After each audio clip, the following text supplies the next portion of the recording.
요한계시록 19장에는 마지막 심판날에 있을 바벨론에 대한 심판, 그리고 성도들의 구원이 완성되는 것을 찬양하는 장면이 나옵니다.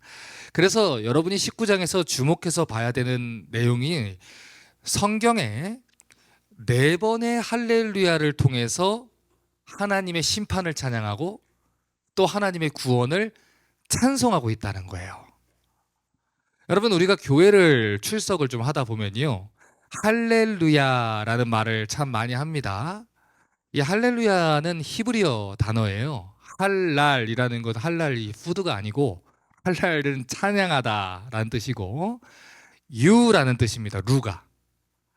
야는 여호와 하나님, 야훼 하나님이라는 뜻이에요. 그러니까 너의 하나님을 찬양해라, 이 뜻입니다. 그러니까 할렐루야, 찬양 인도자가 얘기하면 너의 하나님을 찬양해라, 하나님이 행하신 일과 하나님의 놀라운 구원과 하나님의 계획을 찬송해라, 이런 뜻입니다.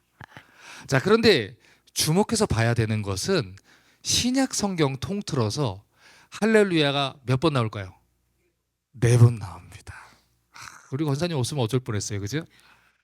그런데 전부 다 계시록 19장에 4번이 다 나온다는 거예요. 다시 말해서 하나님을 찬양해라 라는 명령이 이 성경의 끝부분에 몰려 있다는 것이죠.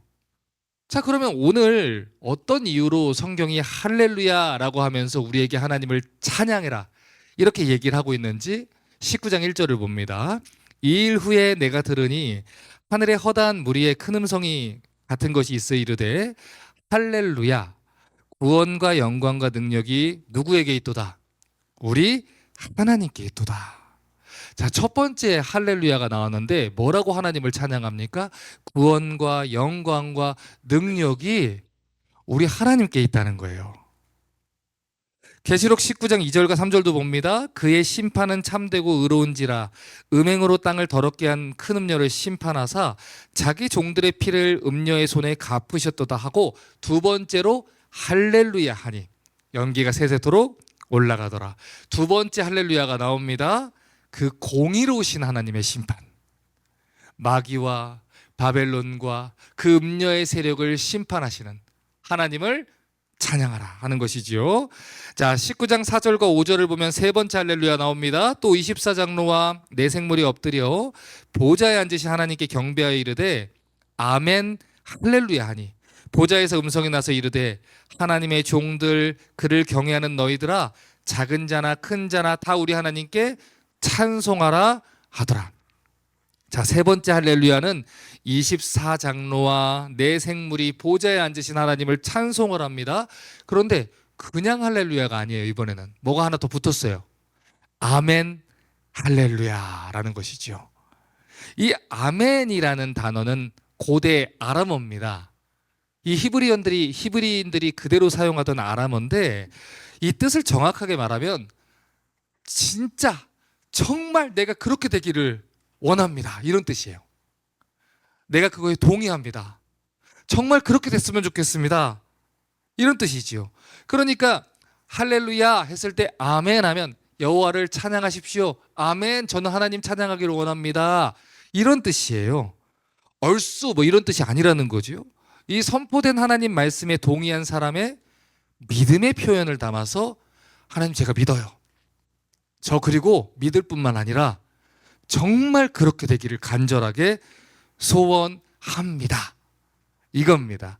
그러니까 지금 이 세 번째 아멘 할렐루야라는 것은 앞에서 얘기한 첫 번째, 두 번째 하나님의 능력, 하나님의 영광, 하나님의 심판, 아멘 저도 그렇게 되기 원합니다, 그래서 저도 할렐루야 합니다, 다시 찬양을 하는 거지요. 19장 6절 또 봅니다. 내가 들으니 허다한 무리의 음성과도 같고 많은 물소리 같고 큰 우레소리 같은 소리로 이르되 할렐루야, 주 우리 하나님 곧 전능하신 이가 통치하시도다. 마지막 할렐루야가 무엇입니까? 그 당시에 순교당하고 재산 다 빼앗기고 고개 축 처지고 우리는 이제 끝냈나 보다, 주님 언제 오시냐, 오시긴 오냐, 저들의 멸망이 있기는 하냐 하는 사람들한테 아멘, 할렐루야, 할렐루야, 주님 찬양해라. 그렇게 얘기하면서 뭐라고 말합니까? 우리 하나님, 우리 주님이 전능하신 분이 통치하신다. 그분이 컨트롤을 잃지 않았다. 그분이 여전히 우리를 다스리고 계신다. 희망이 사라진 것 같고 아무런 소망이 없어 보이지만 우리 하나님 어떤 분이냐? 전능하신 하나님이다. 그분이 다스리신다. 할렐루야, 주님을 찬양합니다.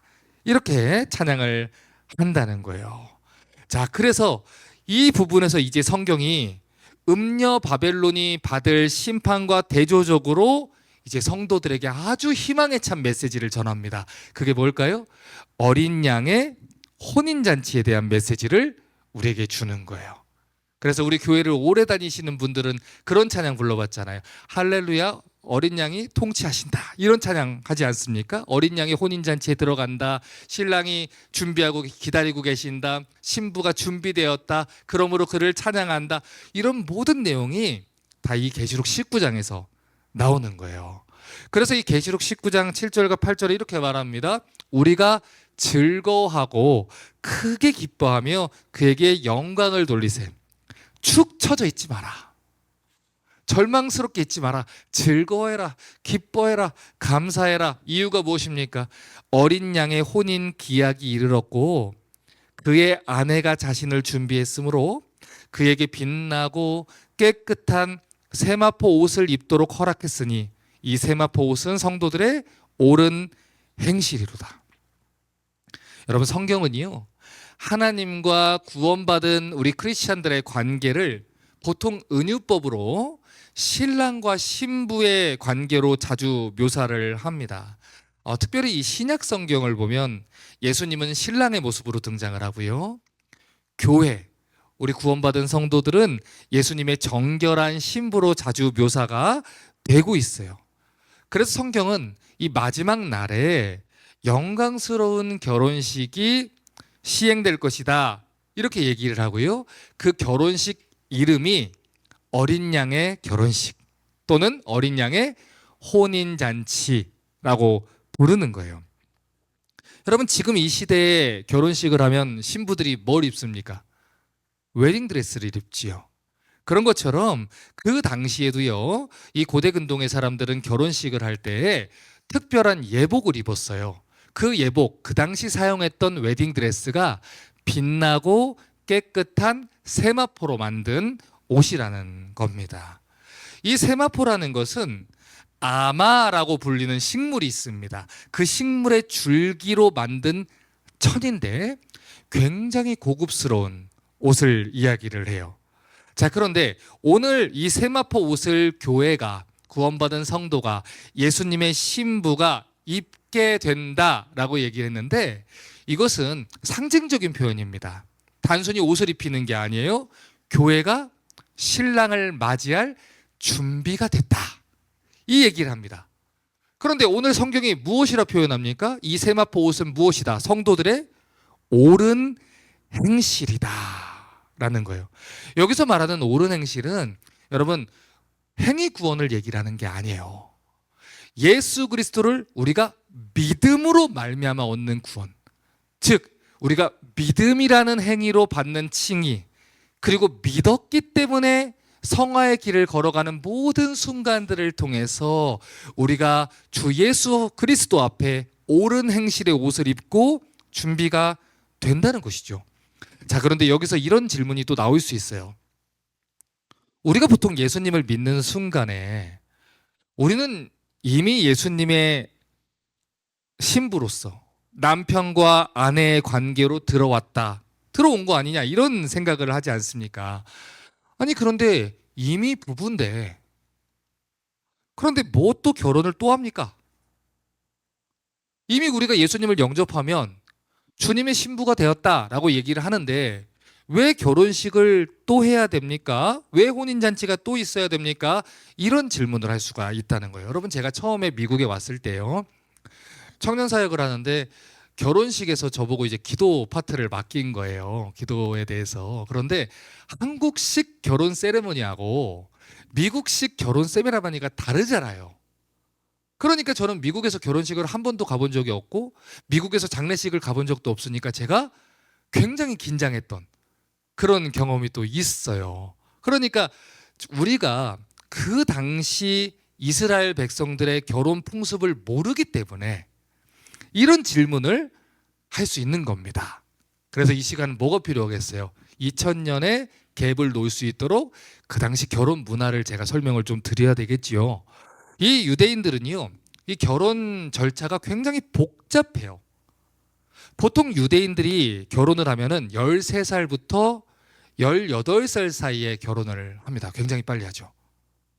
그런데 이 사람들이요, 1년에 7번이 있는 유대인의 절기가 있어요. 그 절기 축제 때 보통 거기서 눈이 맞습니다. 그래서 결혼을 해요. 그래서 이스라엘의 남녀가 사랑을 하게 되면 신랑 될 사람이 자기의 부모님한테 나 이 여자하고 결혼을 하겠습니다 라고 통보를 합니다. 그리고 그 신부의 집으로 가게 되는데 그때 자기를 변호해 줄 수 있는 친척 중 한 사람을 같이 데리고 신부의 아버지를, 장인어른을 만나러 이렇게 가게 돼요. 그런데 장인어른을 만날 때 3가지를 준비합니다. 포도주 한 잔을 가득 담은 이 가죽 부대 하나하고 신부의 몸값, 이 혼인 지참금이라고 하는 몸값, 그리고 혼인 서약서, 이 3가지를 준비해서 이제 신부 집에 가는 거예요. 그러면 신부는 나오지를 못해요. 왜요? 이 몸값에 대해서 흥정을 해야 되기 때문에 신랑이 이 장인어른하고 이제 자기가 왜 이 집에 왔고요, 나는 어떤 가문 출신이고요, 나는 어떤 사람이고요, 자세하게 설명을 하면서 허락을 받습니다. 그리고 허락을 받게 되면 이제 신부의 몸값에 대해서 이 흥정하는 절차를 하게 돼요. 그리고 그렇게 해서 흥정이 되고 나면은 신랑이 신부의 아버지와 신부 앞에서 혼인 서약서를 낭독을 하고요. 그리고 가지고 간 포도주를 신부에게 이렇게 줍니다. 그러면 신부는 그 자리에서 포도주 반잔을 마시고 이 남긴 포도주의 몇 방울을 신랑이 서약한 그 서약문에다가 떨어뜨려요. 그래서 이 서약은 피로 맺어진 서약입니다 라는 것을 상징을 하고 나머지 반잔은 신랑이 마시게 됩니다. 여기까지가 약혼식인 거예요. 여기까지가 정혼식 또는 약혼식. 그래서 이 누가복음 1장 27절을 보면요, 다윗의 자손 요셉이라는 사람과 약혼한 처녀에게 이르니 그 처녀의 이름은 마니아라, 이렇게 얘기를 했지요. 여기서 말하는 약혼이 지금까지 설명한 과정을 끝낸 거예요. 보통 이스라엘 사람들은요, 결혼식을 하기 전에 1년 전에 이 약혼식을 먼저 합니다. 그러면 법적으로 서약서를 낭독을 했기 때문에 이 사람들은 법적으로는 이제 부부가 된 거예요. 그래서 이제 남편과 아내라는 호칭으로 불렸고, 이 관계를 파혼하려고 하면 공식적으로 이혼을 해야 되는 겁니다. 그러니까 여러분, 이런 생각을 가지고 마태복음에서 요셉이 마리아가 잉태했던 걸 알고 끊으려고 했던 게 이해가 되는 것이죠. 약혼식을 하고 그 1년 사이의 기간 안에 마리아가 임신을 했잖아요. 그러니까 이 혼인관계를 이혼으로 끊어내야 되는 그 상황이 왔다는 것이죠. 자, 그렇게 이제 정혼식이 다 끝나고 약혼식이 다 끝나면 신랑이 신부를 그 집에 두고 신랑 집으로 다시 떠납니다. 이렇게 얘기를 해요. 지금부터 약 1년 정도 지난 뒤에 언젠지는 모르겠으나 저녁에, 밤에 반드시 당신을 데리러 올 겁니다. 그때까지 정결한 신부로 신부답게 준비되어 있어 주세요. 그리고 이 신부를 떠나서 신랑이 이 본가로 이제 가게 돼요. 왜 1년 뒤에 알지 못하는 날에 온다고 얘기를 하겠어요? 그 날짜를 정하는 사람이 신랑이 아닙니다. 아버지예요, 아버지. 시아버지가 정한다는 거예요. 그래서 이 사도행전 1장 7절을 보면요, 우리 신랑이신 예수님이 신부인 우리를 데려오실 때 이런 얘기를 하신 거예요. 이르시되 때와 시기는 아버지께서 자기 권한에 두셨으니 너희 알 바가 아니다. 자, 그러니까 우리는 이게 이해가 안 되는 게 맞는 거예요. 예수님은 그 당시 정혼과 실제 결혼식 그 사이의 이야기를 가지고 너희 결혼할 때 그렇게 하잖아. 그런 것처럼 나도 우리 하늘아버지가 나를 보낼 때 그때 너희를 신부로 맞이하러 올 거야. 이렇게 얘기를 한다는 것이지요. 자, 그러면 그 시간 동안 신랑하고 신부는 각자 무슨 일을 하겠어요? 서로의 위치에서 각자 결혼할 이 프로세스를 준비를 하는 거예요. 신부는요, 1년 뒤에 신랑이 돌아와서 자기를 데리고 가는 그날까지 신랑의 집안의 가풍을 공부를 하고요. 그 집안에서 좋아하는 음식들, 뭐 생활 습관, 전통, 그 집안에서 원하는 규범, 이런 것들에 맞춰가지고 준비를 합니다. 그리고 무엇보다 제일 중요한 것은 뭐예요? 정결한 처녀로서 있어야 되는 거. 그게 제일 중요한 거예요. 어느 날 신랑이 와서 신부를 데리고 가려고 하는데 동네에 소문이 팍 퍼진 거예요. 그 여자는 방탕하며 그 여자는 사치스러우며, 그런 이야기가 들려버리면 이 결혼관계가 파탄이 날 수 있죠. 그래서 이 신부는 1년 동안 깨어서 자기의 삶을 잘 관리하고 정결하고 거룩하게 신랑 맞이할 날을 준비를 하는 겁니다. 자, 그러면 신랑은 뭐 하겠어요? 1년 동안 신부를 맞이해서 같이 살아갈 집을 손수 만들게 되는 거예요. 그리고 그 모습을 신랑의 아버지가 1년 동안 지켜보면서 이제 준비됐어, 데리고 와도 되겠어 할 때 신랑이 이제 가는 겁니다. 이런 배경 아래에서 예수님이 요한복음 14장 1절에서 3절을 말한 거예요. 너희는 마음에 근심하지 말아라. 하나님을 믿으니 또 나를 믿어라. 내 아버지 집에 거할 자가 거할 곳이 많도다. 그렇지 않으면 너희에게 일렀으리라. 내가 너희를 위하여 거처를 예비하러 가노니, 가서 너희를 위하여 거처를 예비하면 내가 다시 와서 너희를 내게로 영접하여 나 있는 곳에 너희도 있게 하리라. 자, 이러니까 이 말씀이 이제 이해가 되지요. 예수님과 정혼을 마친 우리가 완전히 주님의 신부로서 함께 거할 그날을 준비하기 위해서 아버지께서 보낼 그날을 기다리며 지금 하늘 보좌에 계신 예수님이 때를 기다리고 계신다라는 겁니다. 자, 1년 정도가 이제 지났습니다. 집도 어느 정도 지어졌고요. 신랑이 이제 갈 준비가 됐다라고 판단이 들면 어느 날 이 신랑의 아버지가 허락을 합니다. 이제 그만해도 좋으니까 신부 데리고 와서 가정을 꾸려라. 이렇게 얘기를 한다는 거예요. 자, 중요한 포인트는 이 날은 누구만 알고 있다? 아버지만 알고 계신다.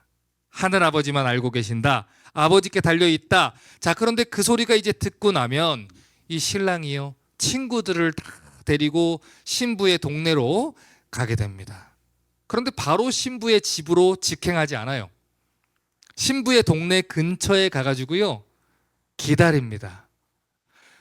그러면 신랑이 왔다는 소문이 퍼지기도 하고요, 신랑과 이 신랑의 친구들도 소문을 듣기도 하고요, 그 집까지 소식이 들리기도 하고 신랑의 귀에도 들리게 되는 것이지요. 자, 그런데 그때 신랑의 귀에 들려오는 소리와 또 신부 스스로가 준비되지 않으면 어떻게 되겠습니까? 신랑과 같이 그 집으로 들어가지 못하겠지요. 이런 배경에서 나오는 비유가 마태복음 25장에 나오는 열처녀 비유인 거예요. 신부가 깨어있지 않아서 아무런 준비도 없이 퍼져 있으면, 신랑이 언제 올지 모르는데 준비하지 않고 방탕하게 있으면 그 신부가 신랑을 맞이할 수 있겠습니까? 아니죠. 깨어서 준비하고 있어야 된다는 거예요. 그래서 이 계시록 16장 15절에 이렇게 말한 거예요. 보라, 내가 도둑같이 오리니 누구든지 깨어 자기 옷을 지켜 벌거벗고 다니지 아니하며 자기의 부끄러움을 보이지 않는 자는 복이 있도다. 여러분, 우리 예수님이 다시 오신다고 했잖아요. 그런데 다시 오신다고 할 때 몇 가지 수식어를 넣었어요. 속히 오신다 그랬고요, 갑자기 오신다고 했어요. 지체 않고 온다 그랬어요. 도둑같이 온다라고 얘기를 했어요.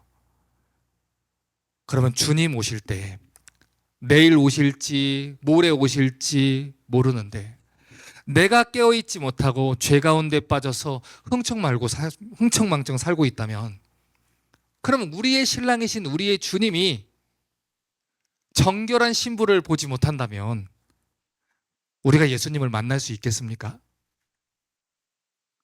신부가 깨어 있어야만 신랑과 만날 수 있다는 거예요. 이 신랑이 오는 그때에 깨어있는 신부들은요, 신랑과 함께 신랑의 집으로 가게 됩니다. 그리고 마침내 합방을 하게 되고요, 다음날 아침이 되면 신랑이 신부는 정결하고 깨끗했습니다 라는 선언을 하게 됩니다. 그러면 그 소문을 친구들이 동네방네 내게 되고, 그때부터 어린 양의 혼인잔치가 이제 벌어지게 되는 거예요. 자, 그러면 이러한 이 결혼식에 대한 이야기를 가지고 본문을 다시 생각해 보지요. 우리 크리스찬들은 어린 양이신 예수 그리스도의 신부로 초청받은 사람들 아니겠습니까? 예수를 믿고 나서 우리가 사도신경으로 신앙 고백을 하고 세례를 받고 서양문을 낭독해서 예수님과 정혼을 하고 나서 지금 우리는 어떤 시기에 있어요? 주님 다시 오실 날을 준비하면서 거룩하고 깨끗하게 주님 만날 날을 기다리는 그런 시간에 있는 거예요.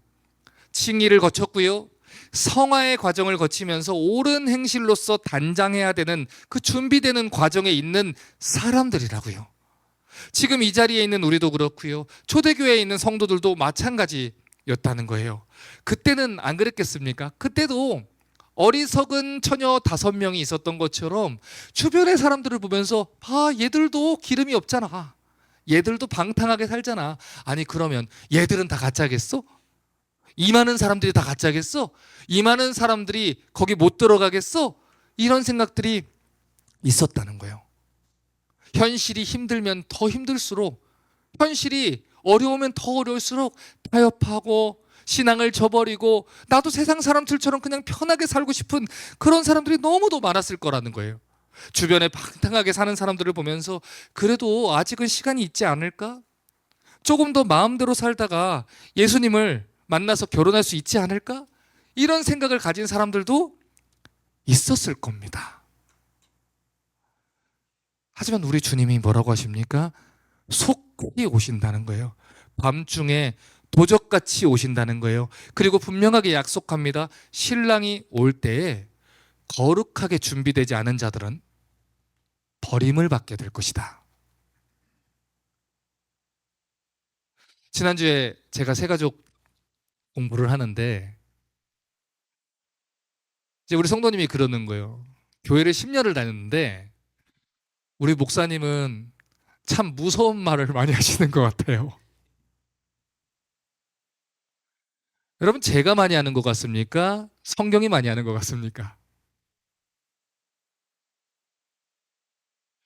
예루살렘 성전을 엎으신 분은 예수님입니다.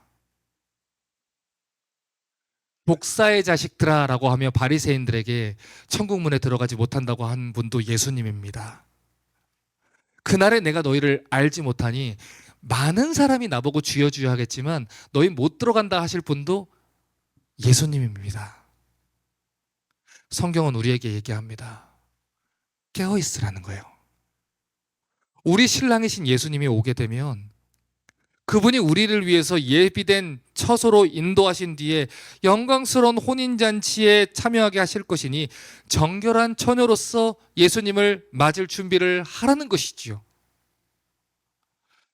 여러분, 한국에 있는 한 목사님이 한 분이 저보고 왜 스레드를 안 하냐는 거예요.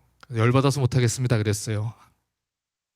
도저히 그 스레드에 나오는 지금 이 세대의 글들이 여과 없이 익명성으로 숨어있는 그 시대의 그 악한 자기의 자유와 무책임과 무지와 그런 무례함이 묻어있는 그 플랫폼은 저는 하고 싶지가 않습니다. 그러니까 목사님이 하셔야죠. 그 세대를 깨우는 목사님이 하셔야죠. 목사고 성도고 한없이 무례하며 한없이 무지합니다. 하나님의 복음에 대해서 진지하게 생각하지 않아요. 오늘도 한 사람이 얘기하는 겁니다. 십자가는 예수님이 다 지고 갔는데 이미 날마다 자기 십자가를 지고 나를 따를 것임이라. 값싼 제자도, 대가 없는 구원, 헌신 없는 신앙, 오늘날 젊은 세대가 믿고 싶어하는 가짜 신앙들 아니겠습니까? 그런 가운데 준비되지 않은 수많은 목회자들이 아무 말이나 성경과 동떨어진 이야기들을 계속해가며 그들에게 잘못된 신앙을 부추기고 있습니다. 여러분이 생각하는 것보다 훨씬 더 사태는 심각하고, 저는 어제도 밤 늦게까지 그것 때문에 속상해서 잠을 잘 못 잤어요. 하나님, 이 시대가 정말 괜찮은 겁니까? 이 세대에 소망이 있는 것입니까? 하나님 저를 예레미야에게 주신 소명으로 부르셨습니다. 예레미야 선지자를 통해서 저를 부르셨는데, 하나님 그런데 성경을 보면 예레미야가 그렇게 52장이나 외쳤으나 성경에서 가장 많은 분량을 가진 책이 뭐라고요? 예레미야라고요. 가장 많은 분량의 성경을 쓰고 많은 걸 외쳤으나 결국 이스라엘, 그 남유다 백성들은 바벨론에 멸망해버리고 끝났어요. 다 죽고 다 망하고 끝납니다. 오직 예레미야만 애굽으로 피난다고 이야기가 끝이 나요. 애가를 짓고 끝이 나요. 추후에 하나님이 회복을 시켰을지라도 나라는 완전히 망하고 끝이 나요. 그 후대에 태어난 아이들은 어디에서 태어납니까? 바벨론에서 태어납니다. 태어날 때부터 종으로 태어납니다.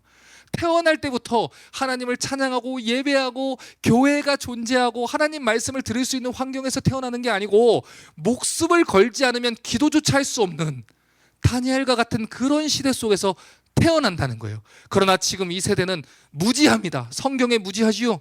교회에 무지하지요. 무관심합니다. 아무런 헌신도 희생도 감당하고 싶지 않아 합니다.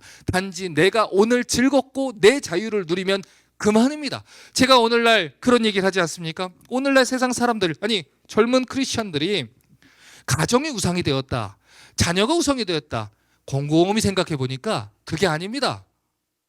그 너머의 것이 있더라고요. 무엇일까요? 결국 내가 내 마음대로 내 인생을 살고 싶은데 방어막이 필요한 겁니다. 그래서 자식을 두는 겁니다. 그래서 가정을 두는 거예요. 문제는 하나도 달라지지 않았어요. 내가 우상인 겁니다. 내가 하고 싶은 겁니다. 그런데 우리 아빠가, 우리 엄마가, 우리 아버지 목사님이 나를 이렇게 방치했기 때문에 나는 하나님 주신 가정을 소중하게 여긴다는 명목으로 아이를 앞에 두고 내가 하고 싶은 인생을 다 누리고 살아가는 것입니다. 그렇게 무관심하게 주님의 교회와 주님의 복음을 전하는 일은 사라져가고, 제가 계속해서 말씀드리지만 10년 안에 이 이민교회에서 하나님 말씀 전하는 교회는 여러분은 보지 못할 겁니다. 그 교회를 여러분의 아이들이 다니게 될 것이고, 여러분 자녀들은 교회가 없어도 딱히 불편함이 없는 시절을 살아가게 될 겁니다. 방탕이 표준이 될 것입니다. 세상의 학략이 표준이 될 것입니다. 그렇게 교회들은 무너져 갈 것이고 사라져 갈 것입니다. 그럼에도 불구하고 이런 얘기를 계속해서 외치지만 하나님이 컨트롤을 잃지 않으셨다면서요. 이 교회 무너지면 저 교회 가면 되지요. 저 교회 무너지면 저 교회 가면 되지요. 그렇게 우리는 아무도 자기의 십자가를 지지 않습니다. 그리고 우리는 하나님의 전능하심을 자기의 자유를 누리기 위한 변명으로 앞에다가 방패막이로 쓰는 것입니다. 분명히 말하겠습니다. 이 시대에 교회가 빛으로 소금으로 그 역할을 감당하지 않으면 이 세대는 소망이 없습니다. 빛은, 등불은 등경 위에 있어야 되는 것이고, 이 소금은 맛을 내야만 소용이 있는 것입니다. 여러분을 누가 부르셨습니까? 무엇으로 부르셨습니까? 예수 그리스도의 증인으로, 정결한 처녀로 준비되셔야 합니다. 제가 사역자들에게 동네를 다닐 때도 슬리퍼를 신고 다니지 못하게 합니다. 마트에 갈 때도 가급적 트레이닝복 입고 가지 말라고 합니다. 말 한마디, 행동 하나 조심하라고 얘기합니다. 왜 그런 줄 아십니까? 언젠가 그 사람이 복음을 전하고 하나님 말씀을 전할 때 그 말씀을 듣는 성도들은 설교 강단에서 주어진 리서치를 해서 짜깁기를 한 챗 GPT를 가지고 짜깁기를 한 훌륭한 원고로 예수를 믿지 않습니다. 그 설교자가 정말 예수를 믿는지, 우리 아빠가 정말 예수를 믿는지, 우리 엄마가 정말 하나님을 경외하는지 그 말씀을 기가 막히게 캐치하고 그 말씀에서 진실성이라는 것을 발견하게 되며 그러한 삶을 보면서 말씀이 효과적으로 전달이 되는 것입니다. 그러기 위해서 목회자로서 정결한 목회자로 준비를 해야 되는 것이고, 복음을 전하는, 여러분 자녀들에게 복음을 전하는 부모로서 준비가 되어야 하는 것입니다. 이제 설교를 마무리합니다. 마태복음 25장 1절부터 13절을 보면 이 혼인잔치에 참여하게 되는 사람들의 놀라운 비유를 줍니다. 그때의 천국은 마치 등을 들고 신랑을 맞으러 간 열처녀와 같다 하리니 그 중에 5은 미련하고 5은 슬기 있는 자라.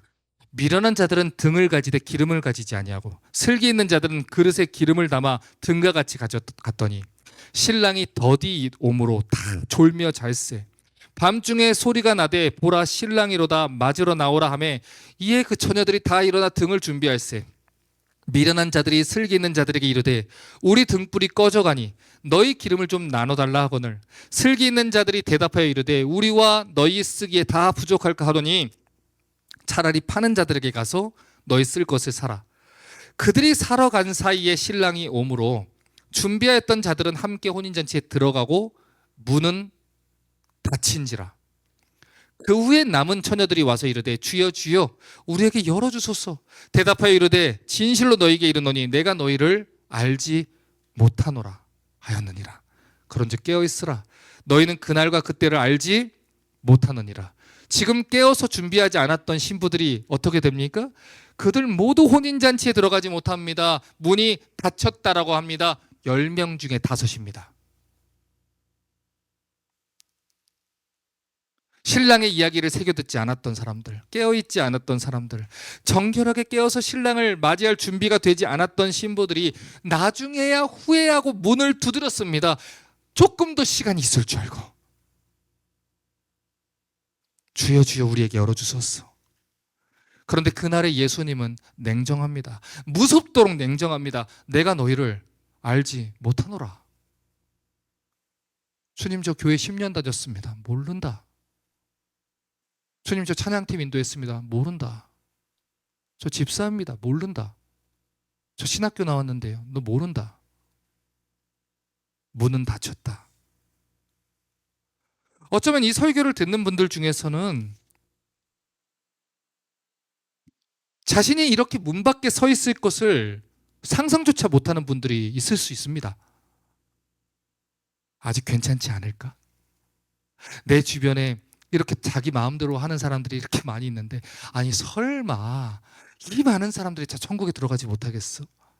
아니 지금 10명 중에 5이 못 들어갔는데 거기에서 지금 잠시 늦었다고 신랑이 문을 닫아주겠어? 열어주지 않겠어? 다른 문이 있지 않겠어? 성경은 아니다라고 얘기를 해요.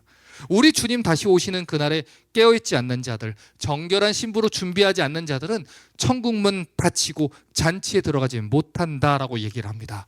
여러분 이 말씀은 예수님이 하신 말씀입니다. 정말 이 사실을 믿으십니까? 진짜 이 말씀을 믿으십니까? 이 말씀이 예수님이 직접 하신 말씀이라는 것에 무게를 두시고 경계를 받으셔야 됩니다.